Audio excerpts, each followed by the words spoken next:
Hey guys, thank y'all so much for your patience. The top lists are done. I want to thank you guys for supporting the show all these years. I want to thank our sponsors, G Fuel. Code down below right now. Get some % off. Every tub we sell goes directly to supporting the Angry Joe Show. We're partnered up with them. And a lot of people said 2024 was not all that great year of games. Maybe not quite as many 10 out of 10 games. And it was a down year. But I found quite a few games that I really liked, so hopefully you guys enjoy the list, and please stay tuned. Plenty more lists incoming and some great ones. Okay, I hope you guys enjoy the video, and happy 2025.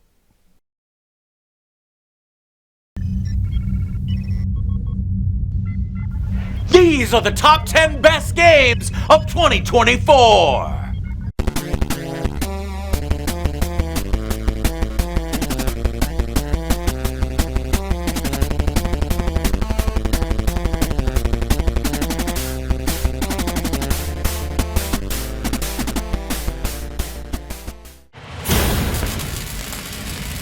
Number 10.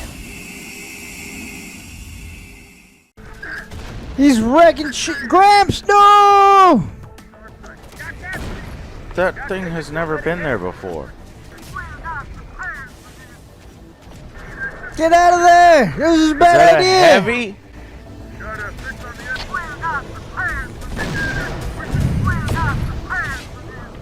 We're not prepared for this! Joe, we're not prepared for this! Got one in our sight. We are taking fire. This is the sir, we are out of this. Just like that, he got mad. We weren't prepared for this. I'm gonna scoot back now. You mean someone told you? Probably my most controversial pick on this list. My strategy game of the year, the dark horse, Terminator, Dark Fate, Defiance. See, there's no smoke down, and I can see all three.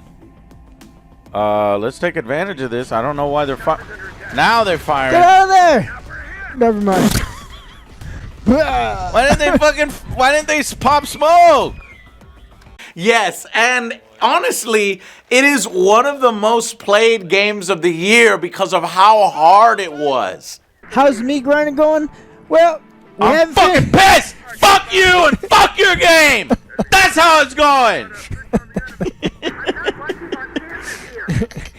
You made it challenging. But it's addicting as fuck! And you know I like the game anyway. But I hate it.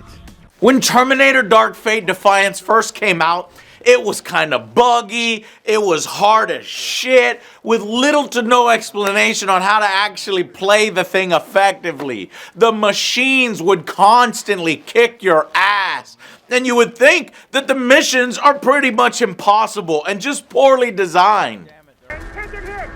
Anthony, oh shit, fuck, that's too much, that's too far up for Anthony. This is too crazy, fuck. Fuck, Anthony, no! I'm sorry. I'm fucking sorry, man. I think I even rated it at the time like a 5 or a 6 out of 10. And by all rights, it maybe should be on the disappointing or bad games list, but no! It somehow rises above all that by the end. Artillery, yeah, our artillery, the fucking... Nice, the helicopter was key. Now we're gonna, these two tanks push up. Hell, the artillery did it on its own. Military tactics. You gotta think, combine arms. You need sight on the enemy. I actually ended up saying that this is my first 5 out of 10 game that earns a badass seal of approval. It's that good on the whole. A prime example of addictive gameplay. So much so that it was so easy to roleplay. We had some drag out, entertaining, difficult Twitch streams fighting in this legendary war. There's nothing quite like being the human resistance trying to squeak out an existence, much less and a military resistance against a near invulnerable and overpowering opponent like the Terminators. The key, I discovered, ATGMs, and a lot of them.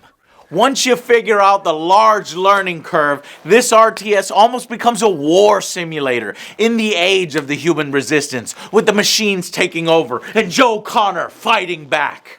Interesting missions, great units, a tight, tense campaign overview map where you manage your resources. You always feel as if you're one step away from disaster, unable to supply your men with ammunition and desperately needed reinforcements until you win and spend another 30 minutes just scouring the map and getting salvage for the next battle.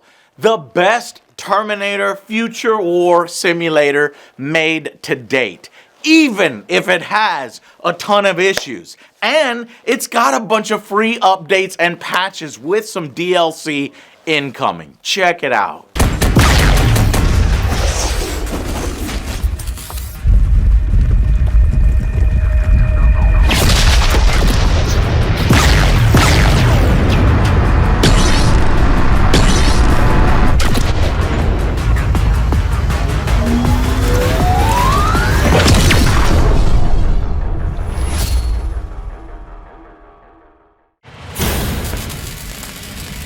Number 9.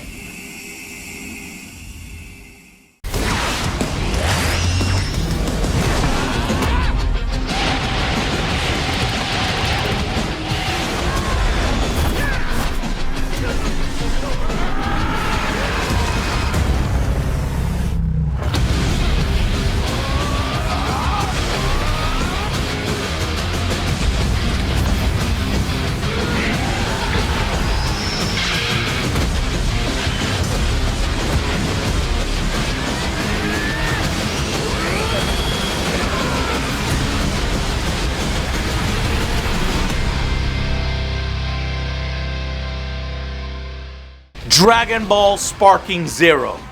Dragon Ball Sparking Zero is an anime fighting arena battler at its best. The next iteration of the Budokai Tenkaichi series. It's not some ultra balanced 2D fighting game like DBZ Fighters or some other ones. No, this is unbalanced as shit. And that's kind of almost the point. But I do have to admit that the prospect of going online in any kind of ranked mode just makes me want to tear my freaking hair out with all the cheap ass and broken cheese strategies. What I was trying to tell y'all about auto guard. So my opponent is AFK, obviously, right? Look, as soon as I press a button, his character just auto reacts guard. It's literally reading inputs. I can't believe they put this in the game. I'm not trying to be that guy. I cannot believe they put this in the game. Are we serious? This is stupid. Why would we put this in? I know, listen, I was one of the big advocates that this game is a party game. It's not competitive. This is still stupid. This is still dumb. The guy is not here, bro. Unkillable, looping Mr. Satan and giving gifts. Here's something to remember me by. Eat this! Oh yeah, game over! It's oftentimes hilarious. It will leave you feeling like Yamcha on his best day. Yeah, roll 3.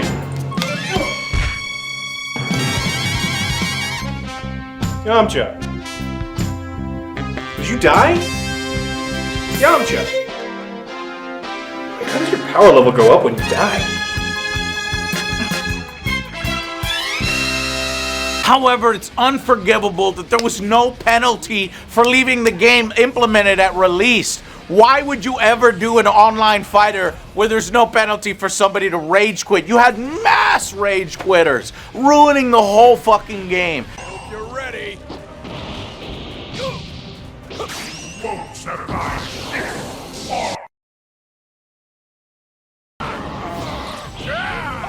Hope you're ready.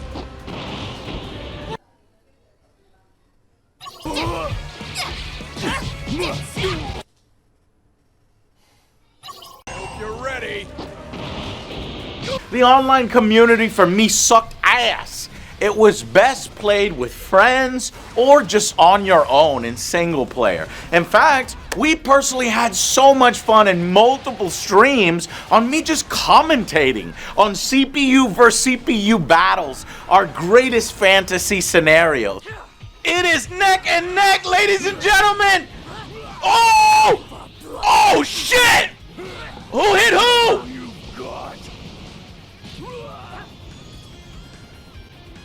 They both, it looks like Kale got the upper hand, but Broly's not giving up. Nice block. It's so close! What the? No! I wanted Broly! It was so close! Powerful Saiyan alive! Oh shit! It could have been either one of them. It came down to a wire. And with so many characters on the roster, an insane and undeniable value of like 182? Come on! That's a wild dream come true. There was just something so raw and so awesome about an easily accessible DBZ fighter. High-speed, fast-paced battles, impressive ultra abilities with some great animations, and the look of the anime. It is just a joy to take all in, and it really does capture some of those battles from the show. The only thing that really held it back was the lazy cutscenes in its story mode. Aw, see, this is kind of lazy. I can't believe they're doing this. Still images. As Vegeta searches for the Dragon Balls, he locates... Cool. But I thought we already flew off, so why is this picture... Okay, go. Who's taking the pictures, though? Who took these pictures? They had intended to launch a surprise attack, but they're detected!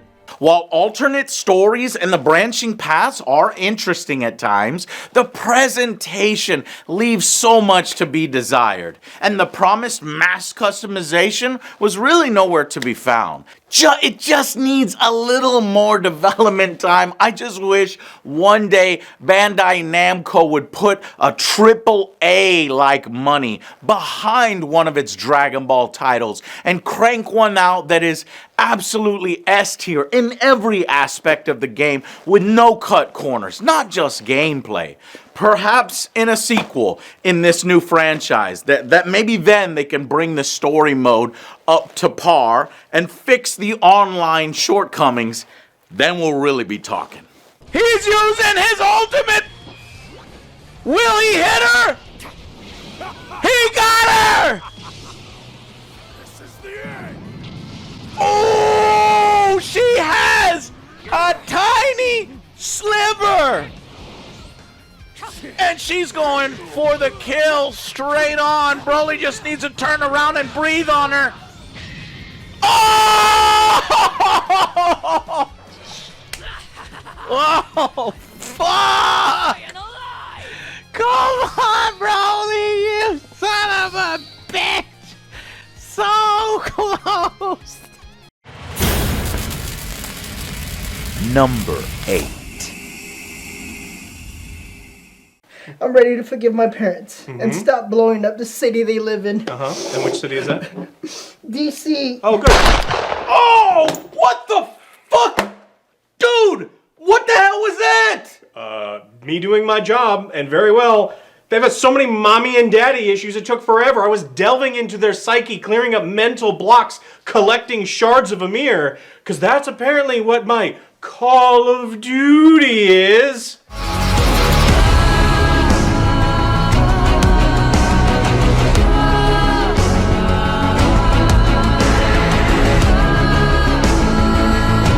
Call of Duty Black Ops 6. Black Ops 6 took the work done in Cold War and refined it to an amazing point. The new Omni movement system helped excite people about the franchise again, and it kept things fresh in multiplayer with solid characters and story missions to complete with those great set pieces of old. COD was back. I'm back. You see, I am the replacer. I replace you so you can play Call of Duty Black Ops 6. really good. Where's Dad? I'm your daddy now. Hello, Daddy. I like that. Tacos anyone? Blessings and guilt for all. Your Holiness! Kiss your own baby, lady. Bim, bless. Call of Duty Black Ops is back. A great, polished, single-player campaign, awesome multiplayer, free battle royale modes. Call of Duty has been an undeniable total package for a long time now, and it better be with the massive budget of these games. But zombies came back in a big way to the stuff of classic that people really loved. Great Easter eggs, massive bosses, and tons of gameplay that kept you and your friends locked in for tons of zombie killing hours. Fucking badass. It's hiding again.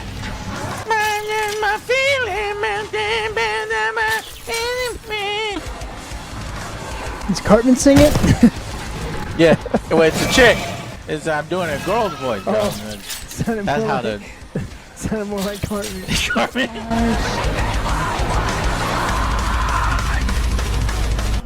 Such a good song. It had a varied selection of maps, though many on the weaker side or questionable side, but they're always adding to it, and some of the best-in-class gunplay.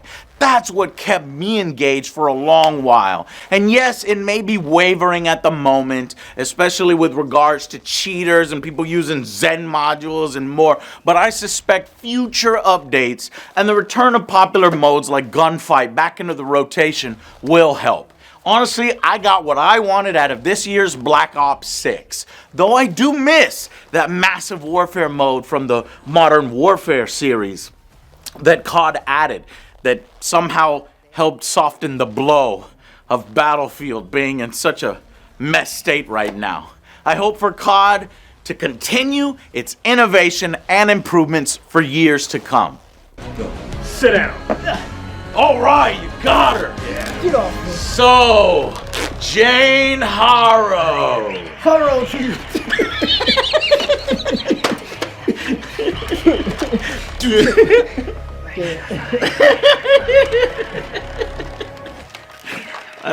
All right, Joe, come on, don't laugh.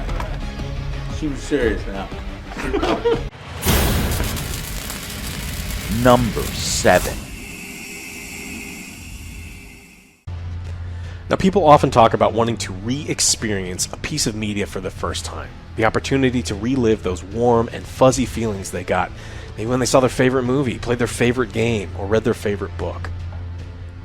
And I've got to say that Shadow of the Erdtree gets you about as close to that as you possibly can. From start to finish, it was an incredible experience, and I got everything I wanted out of the DLC and more. Exploring the world was a joy. Like the base game, the world is mostly open to you right from the start. Some of the areas designed for later in the DLC could be a bit of a trek to get to, or require some figuring out, but if you really wanted to get there, even before the story lets you, it's still possible. Elden Ring, Shadow of the Erdtree. Shadow of the Erdtree is fucking hard. You know what, Joe? You don't need no damn mimic. No, you gotta roll. You gotta jump. I had to get up. He doesn't get up fast enough. You died. There is no doubt, though, that this expansion brings more of everything everyone loved. We get our ass kicked a lot. You motherfucker! Now you're gonna fucking die, clown! What? You got hit. No. No. Panic mode! Oh no! No!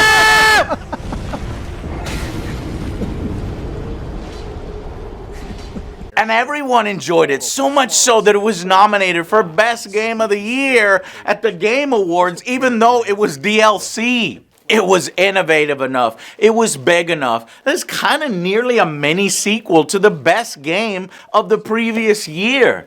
And there is no shortage of other weapon types either. One major benefit of this being a DLC versus a fresh new game is each time I picked up a weapon I thought was interesting, or found a spirit ash, I could immediately just go back to the round table, could buy the smithing stones and materials I needed, and I just could upgrade them to the penultimate level just to see if I like them. Memorable boss fights, new locations, ton of flexibility in the builds, new weapons, spells, armor sets, all let our resident Dark Souls and Elden Ring expert, Alex, just carry us through, and he was in heaven. The Magic users here are also going to get some new toys to play with.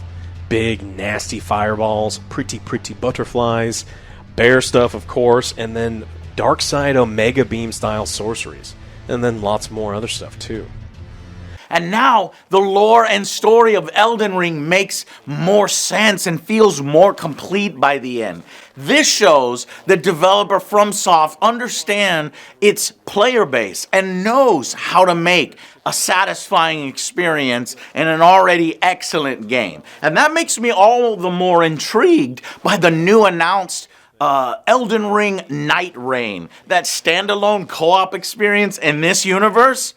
I can't wait for it. If it's anything like these previous two games, it's gonna be awesome. Ah! No! Heal up. Oh no! Ah!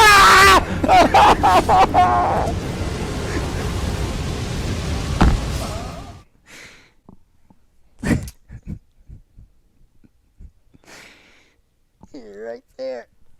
Could have just like kicked him. You could have just kicked him. Number 6. Ah! Joe's dead! Oh my god! Alex! This mission's going foobar! It's smooth. What do we do? Keep shooting the bad guys. I'm dead. Damn. Ah! You like that? Ah! Ah! Melting!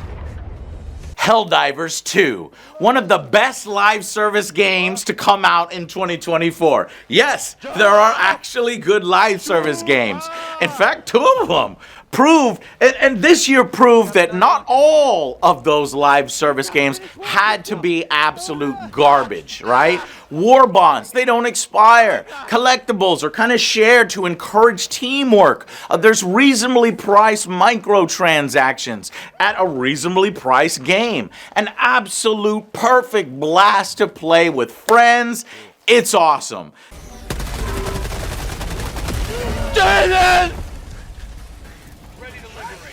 Let's get the fuck out! What are you gonna do, man?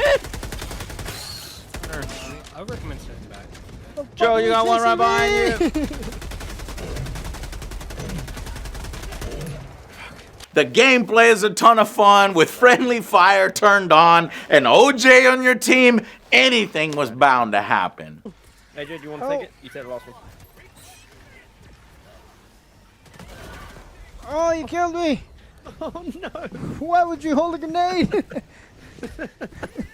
Well, you've killed me 2 or 3 times now, Joe, so I thought I'd return the favor. That was not me. That was a It said, bug. "Oh, killed by OJ 3 times." That was a bug. That was dead. That was a bug. You're goddamn right. It was a bug. Straightforward missions, a cool ongoing galactic war over a map, and these kind of events that made this a fun experience to fight for freedom across the galaxy. Clearly inspired by Starship Troopers and a little sprinkle of Terminator and more. I just loved this satire-filled universe, and the devs just had a great sense of humor all along the way. No! Sweet liberty! No! Look familiar? Scenes like these are happening all over the galaxy right now. You could be next. That is, unless you make the most important decision of your life. Prove to yourself that you have the strength and the courage to be free. Join the Helldivers. Now, a few missteps were taken along the way. Sony with the PlayStation ID situation, the various updates that worked against the game here and there, frustrating nerfs and buffs and confusing buffs. And each time, though, the community feedback was heard and implemented, and making it a better game. And one of the biggest successes of the year for Sony.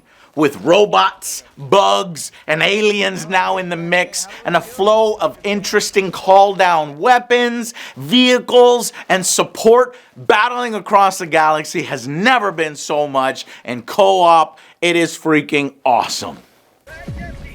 Oh shit, it's an orbital strike. Jesus fucking Christ!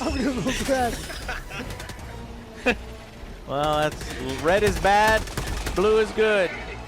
Alright, somebody else load up the other one. I'll cover you. Only the slightly repetitive nature in the missions kind of held it back from being higher on this list. This is one of those mindless pizza, beer, and pretzels game that is exactly what makes it work. I'd love to see some additional development variation and cutscene story bits, maybe even some characters like added into the mix if we ever revisit this universe in a third game or more. Across the galaxy, the valiant Helldivers have fought to protect our way of life. But I am here with grave tidings. Managed democracy is imperiled like never before. Homes are being ravaged. Families are being abducted. And you could be next. That is, unless you direct your undivided attention to the following announcement. And remember, freedom conquers all.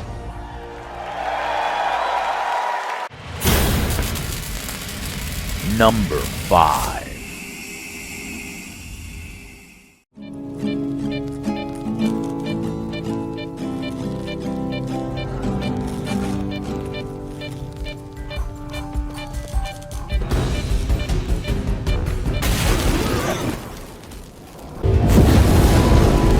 Died in an anomaly, shot by loners, found with a stone around his neck, thrown off a cliff, torn apart by dogs.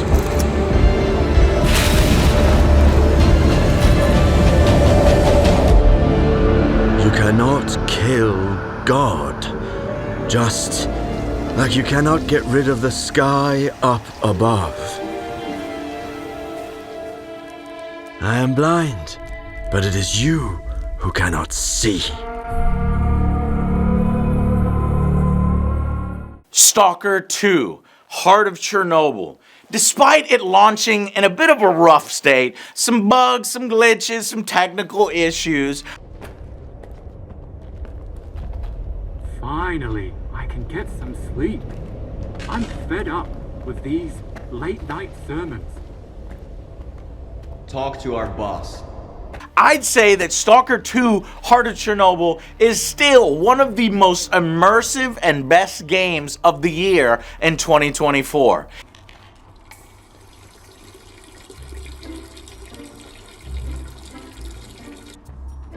Interesting characters, a world that doesn't give a fucking shit if you live or die. This is immersion at its best. Little survival elements sprinkled in, neatly woven into the fabric of just making a life out in the zone.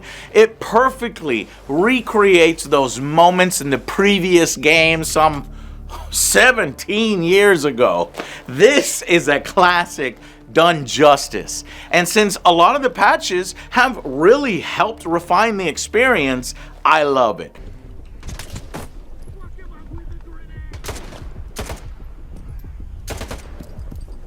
Grenade! I heard him It's too say late. that you can't see the grenade.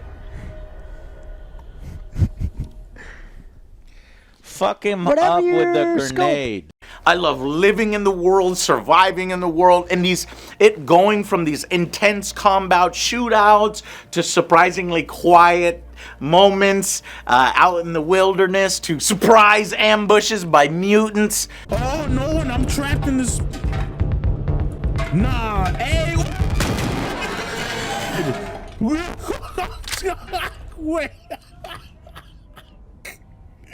No, I gotta tell you, my heart. Woo!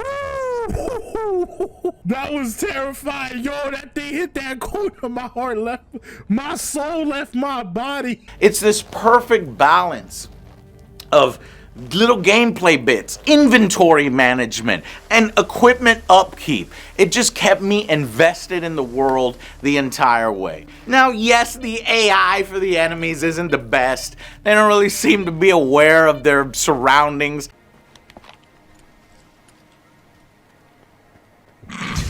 You looking for people? What the? Hey, wait! What?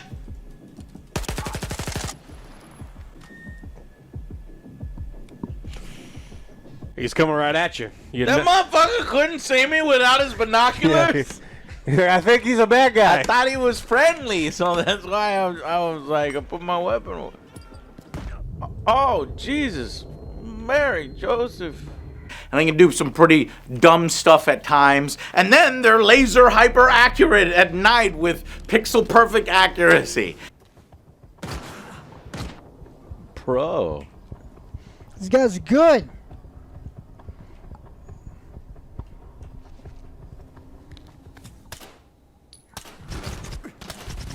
Jesus, with that aim. Pixel perfect aim. I need like a fucking scope for my one-shot pistol.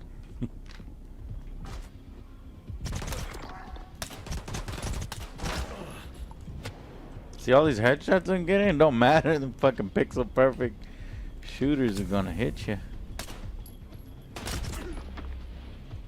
Damn, he hits me once. Playing on super hard. Yeah.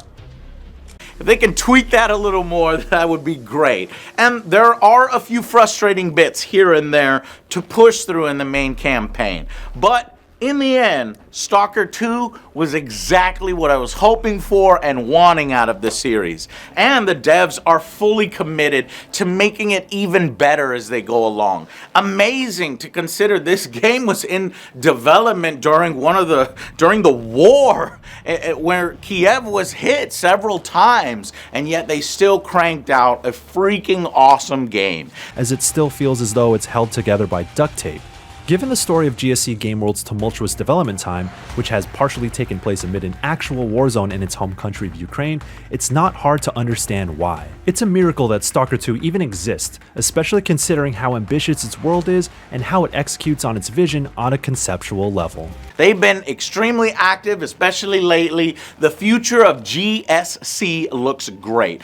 And there's talks of a Netflix series, the game's multiplayer mode, and future DLC installments. I can't wait to see what's next. A way to feel real and alive again.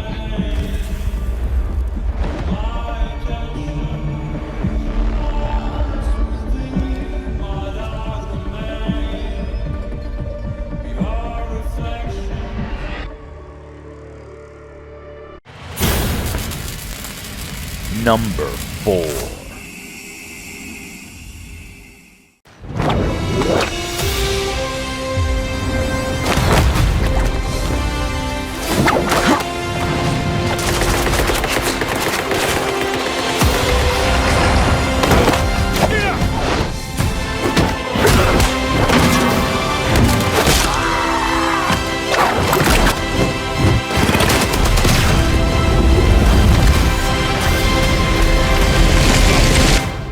Don't you want to know what this is all about? You're damn right I do.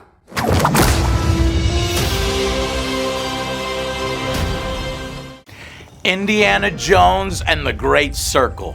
Wolfenstein developer Machine Games has done what many thought impossible, a movie license game adjacent that is actually damn good. To adventure. I'll need my classes covered. Yeah, he did a great job of this. Dawson seems awesome. the likely choice. Troy Baker. Kittredge. He kicked ass. This is 10 out of 10 voice acting Yeah, I from was him. like, jeez, that is exactly. Young Indy. Old Angry Joe would be so amazed. Yeah, you guys ever try Dan Aykroyd's Crystal Skull vodka? Oh, fuck! Fuck off. Oh, that's kind of sweet. It breaks. Dude, I fucking love this game, and I barely played it. Like, this is legitimate Indiana Jones. I feel like I'm Indiana Jones. This is a great game. And also in a time where the films themselves have been trash and kind of ruining Indy's legacy. Here, you have a game that does it right, bringing his adventures to life with mystery, engaging stories, a bunch of mayhem that just keeps you invested and hooked the entire way. There's no fucking way this is... From the Vatican Pharmacy. Who's gonna get it? Who's gonna fucking get it? Ah, you done fucked up. It's your day! Oh yeah! This guy looks like a wet Oh noodle. shit! Broke instantly. What'd you expect? My loot. Boom. Boom. I expected a nice little slap sound. Punching fascists has never been so much fun with that satisfying crack and that sound from the films. Ooh, he dodged. Oh, that guy's got a bat. Wait, you just knocked him out in 2 punches? Damn, Joe. Oh, fuck. There you go. Super easy. Damn. Barely an inconvenience. You took 2 guys out instantly. Wonderful performances, awesome locations. You really feel like you are becoming Indiana Jones. It's a shame that it released towards the end of the year and it missed the Game Awards and more, and it fell nearly off my radar. But I'm so happy that the video game indie is in good hands. So I just realized that, yeah, Harrison Ford might be too old, but we can forever have video game after video game. If done at this level, we can have 3 or 4 more indie adventures. I'm getting excited. Whip crack!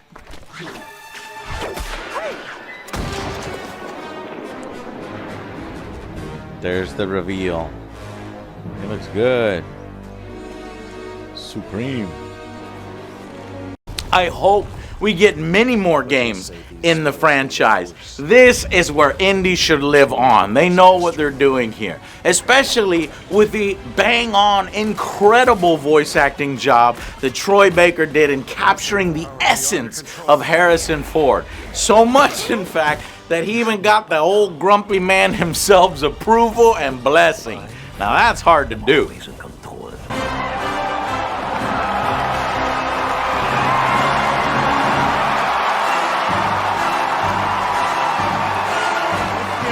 Round of applause to these 2 guys for the great circle.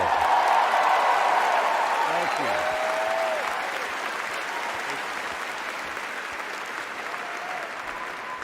I think this guy did a great job. If I'd known he was so good, I would have done it myself.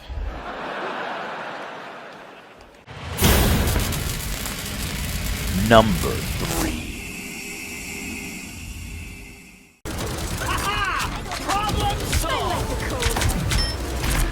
Judge! By the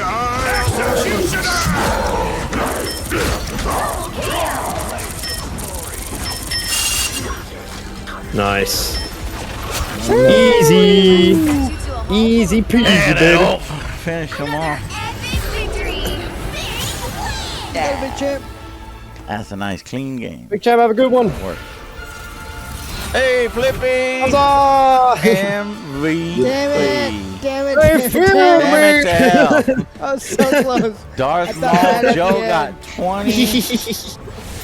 Flippy got 22. Joe had 4 deaths. Flippy only had close. 1. I'm the healer, so you're welcome, Flippy. Marvel Rivals. I can't believe it, but I'm actually considering placing this live service game this high, this free-to-play game. In fact, at one point I considered placing it on number 2. This was a big battle. It's just that good. Hey, you can't yank somebody toward you. Now my Your plan butt is is to getting sucked. Run away! Somebody's sucking your butt off. Oh, Gloria shit. hole. Gotcha. Well, we're gonna press H and then we're gonna. Excuse me, hey, excuse me, Joe. You told me to play Spider-Man. Now you leaving Spider-Man. You get your ass back Look to at these Spider-Man. stars. There's You too many you want to play Spider-Man? Too many goddamn stars. Oh, you fucking coward. I've poured so many intense hours into these short, addictive matches of Marvel Rivals. It takes the formula from Overwatch and injects our favorite Marvel characters into the mix with some team-up abilities that are unique and some additional mechanics that make each of these team-focused games intense. Whether we're getting crushed, whether we're rolling on the enemy team, or whether it's a nail-biting close finish, it's always a lot of fun trying these things out and counter-picking each other. Fire missiles!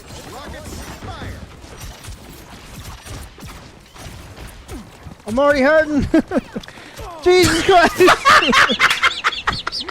So these are the tanks. You're worse as Iron Man than you were Spider-Man, Joe.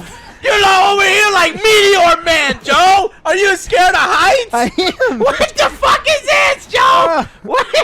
Get your ass up in stop the goddamn air. What the fuck? Best of all, these characters are all free. Every single one of them coming out is free. There's like 30 fucking characters, and everyone's unlocked. And the game is just surviving on skin microtransactions and the battle pass. All heroes are unlocked for free? What? What? All right. All right. Yeah, boy. You know what time it is. You know what skin time it is. Foreskin. Yeah, boy. It's foreskin time. Boom. Let's go. You got it. They better make one of these gat skins every time. Otherwise, I ain't going to buy shit. Oh, jeez. Equipped. Let's go. That is something that I actually didn't expect from NetEase, and it's certainly welcome, and it's how these games should operate in the first place. Look, I don't mind kicking a game $10, $15 in a battle pass if I've had over 30 to 60 hours of free engaging fun, which is what I've had with Marvel Rivals. Double jump to go invisible. Now this guy can't even see me. Come up behind him. Pull him in. Oh, what? How does he have any health? Nice. Never miss. Oh, I got out of position right there. But yeah, now we're really jumping. Now we're learning. Now we're getting the hang of her. With devs that are engaged and they're consistently aware of what the balancing needs are and what the meta of the game is, I feel heard. A constant flow of interesting characters, even boring ones they make, even ones that I thought were going to be shitty, they've made interesting, like the Fantastic Four. And there's plenty of goddamn skins, right? You know what I mean? Yeah. Damn it, Alex. Again, by 2. 10-1 with a fucking brand new character. That to me means Invisible Woman is S.T.A.L.K.E.R. If I don't know what the fuck I'm doing, 10-1. Good push, Scarlet. Ooh, did I find a new main? She's so hot. She got the goddamn. She pulling me in right now. Says Lobo. That's just something Lobo would say, wouldn't it? She pulling me right now. She pulling me in right now. Look, and apparently there's going to be about one new character every month and a half, according to new reports, and a flow of promised new game modes, including a raid mode at some point. In fact, if this game can put out PvE, it's over. It's done. It's done with. The game is great. We enjoyed it very much. I can't wait to see what's next for this title. And I am so freaking jealous that Marvel is getting all the love. Where the fuck is my DC Rivals game? Please, Netties, will you do it? No, you're gonna compete against yourself. I know it'll never happen, but god damn it, it would be a dream to have a game that respects its characters and is as fun and as engaging as Marvel Rivals is for the DC Universe. But no, instead we get shit like Suicide Squad kills the Justice League, which will be on a completely different list. Just you wait. That's okay, just let them waste Scotty, do you have their your ult or no? I do. Let them waste the ult. Okay, I'm gonna pop mine. Pop it. Here.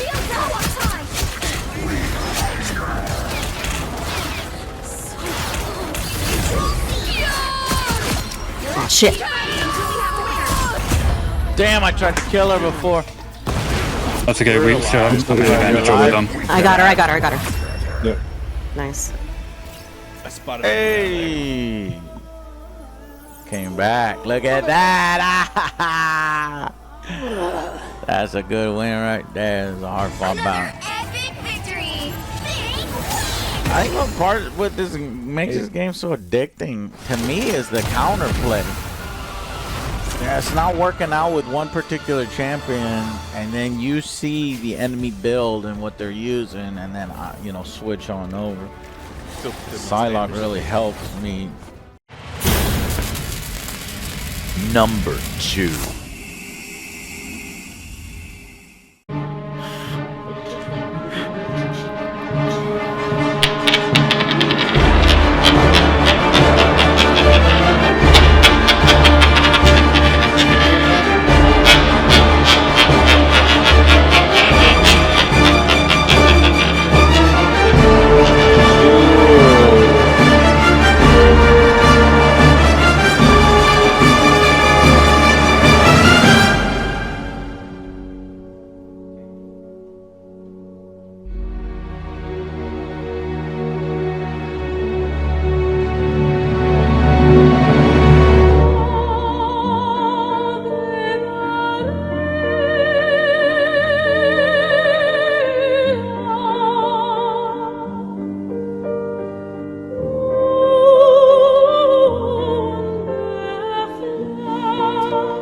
Number 2, Warhammer 40K Space Marine 2. Yes! This, because I rank the 40K universe, for me personally, as an 11 out of 10 on the lore aspect, this is just the ultimate way to play in the Warhammer 40K universe. Space Marine 2 is literally that thing brought to life in the best way possible. I can't go in there! I'm not moving from this spot. Alex, report Brother Other Joe to the Inquisition. What'd I do? What did I do? Refusing to fight for the Emperor! That's what we get for him being, Galadriel. Why is the evil still in me? It is immersive, and it's not only for yourself, but it's for you and up to 2 more of your friends in 3-player co-op throughout the entire single-player campaign, or story campaign. I loved every level, every mission, every painstaking detail that I was commenting on, and oh, I have that miniature, oh, I painted that miniature, oh, built that miniature. It's all recreated lovingly in this legend of a game. Lieutenant, what are your orders? We fight! Brothers, assemble around the standard! Victory or death! Yes, brother. Victory or death! Raise the standard! We hold this ground in the name of fire!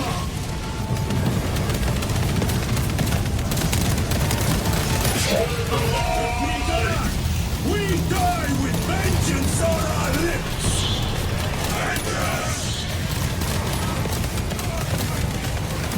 Get up, Zarius! My leg is gone, brother!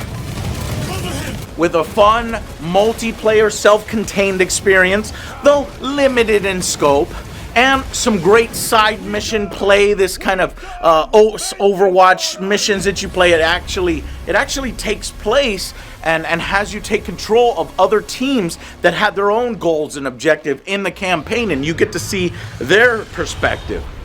This title offers so much more for your money, and yes, it would have been nice to have a bit more innovation in multiplayer, maybe some asymmetrical play like the Tyranids as a playable faction, so we can get that Marines versus, aliens type of thing, or maybe even just a more fleshed out Chaos faction instead of it just being kind of, mirrored Marines. And a bit more variation in the campaign missions could have helped, but there is nothing quite like standing back to back with your buddies and bolt gunning just Tyranid swarms and hordes of chaos like you could do in this savage and worthy successor to the 2011 game. I love Warhammer 40K, and this game shows you exactly why. And it's just a fraction, a tiny sliver of the universe as a whole, represents 2% of this universe's potential. We need more games, we need more sequels, and with its coming to eventual jump into live action with Amazon and Henry Cavill, I think that this is just the beginning of all the grim, dark future games for all players. Screamers, there is no end to them. There is, but we shall find it.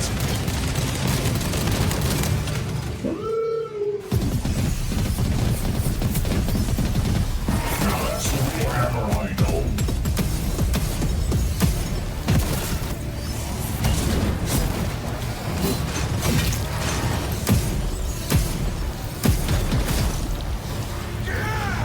Never stop the fire.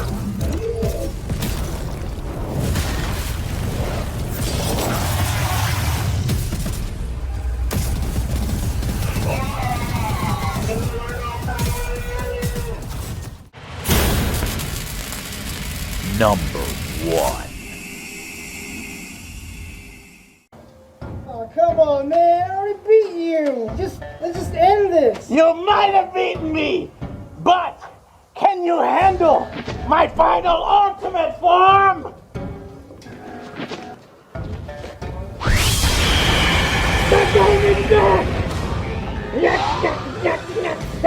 Come on, you're embarrassing yourself. You're embarrassing. I'm out of here.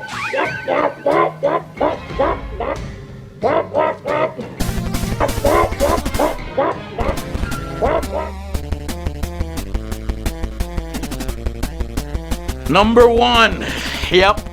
Of the games I played now, this is easily my number 1 pick. The winner of the 42nd Golden Joystick Award, I hear, and the Gamer's Choice in the Game Awards, and Steam's Game of the Year, which seems more accurate. All of this, and it's also my Game of the Year. All of that from a first-time debut game from a new game developer, Game Science. That's right, Black Myth Wukong. Come on, the combat is so damn good. The bosses, they're just as challenging and engaging as any Elden Ring or Dark Souls fight.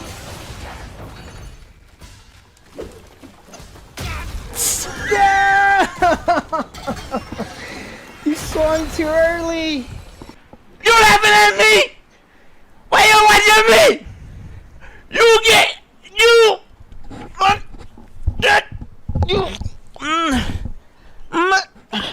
no, wait.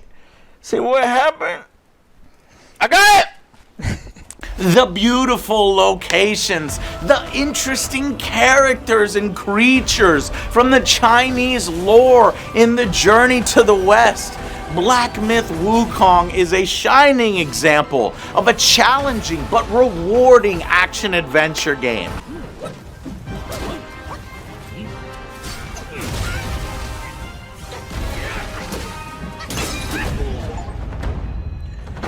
Yes! Fucking finally! Fuck! Motherfucking 27 fucking times, fucking 2 hours, fucking grinding. Fuck! And I think back to the times we saw the trailer and I saw the comments. A lot of people thought this game was completely fake from these Chinese developers. This will never be a thing. This is all fake gameplay. And it turns out not only to be not fake, but really damn good and the best game of the year. One that rewards your perseverance, your exploration, your determination. Oh, shit!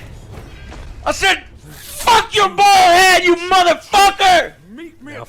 Fuck you! You piece of shit! That took way too fucking long. Pissed me way too much off. But don't you feel that sense of accomplishment? I do, Joe, and I hate it, and I love it, and I hate it, and I love it. That's these games. It's all just a ton of fun, especially when things start to click. All of Wukong's abilities. Now, yes, I could have used a map and a bit more context in its story from time to time, but the mastery that went into each of these chapter videos, impressive animated little shorts, hell, even stop motion films, all included in this creative package. What? A cartoon? This is totally unexpected, but I'll take it. Would you look at this? This is awesome. Aww. Wow. A lot of artistry went into this game, man. That was fucking awesome. With some banger music, some awesome bosses, and some epic battles.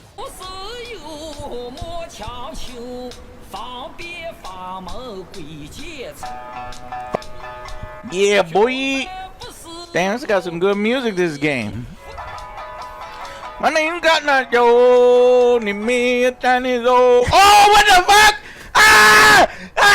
What the fuck is going on? The game rewards anyone who sticks through to the end, and it's an experience, and one that I won't soon forget. And now I'm hotly anticipating Game Science's next title, being either, I don't know, a sequel or a completely new IP or a second game in kind of a collective series. I can't wait to see what's next and hope that this inspires more Chinese game developers to make games, certainly if they're at this level. It will be a welcome addition to our industry and a benefit to all gamers everywhere.